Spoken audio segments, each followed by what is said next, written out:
Санхүүгийн бүртгэлийн хамгийн чухал юм юу гэдэг вэ? Бүрэн бүтэн байдал байхгүй. Тэр нэг цэг нэг тэг алдагдахгүй байх хэрэгтэй шүү дээ. Чи яг дарааллынхаа дагуу бүтнээр явах хэрэгтэй. Дундаас нэг хуудас алга болоход энэ чинь санхүүгийн мэдээлэл биш болчих واخгүй. Тэр маш имзэг тэгсэрнэ бидний одоо амьдрал өнгөрсөнд ирээдүйд маш юм чухал шийдвэрлэх байр суурьтай тийм өгдөл байгаа даа шүү дээ.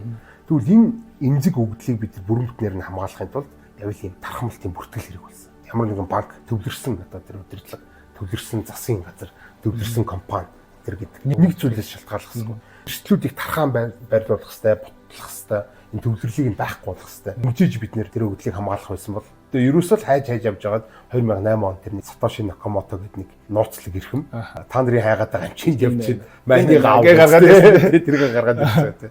Яг нь шууд гаргаад ирчээгүй л дээ. Өмнө бас байсан криптограф гэдэг технологи хичээлж байгаа. За яг нь дээрэс нь шүү.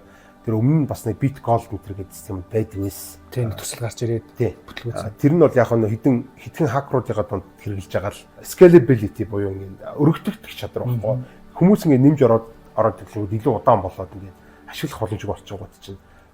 Nakamoto-гийн ганц систем нь чи бүртгэл болгоноор нь ингэж хайшлахгүйгээр криптографи хийхгүйгээр нийлүүлж байгаа нэг том болгоод криптографи чи буюу блок гэдэг ойлголт гарч ирж байна тийм. Блок гэдэг ойлголт гаргаж ирснээр одоо ерөөсөө Сатоши Накамотогийн блокчейн гэдэг технологи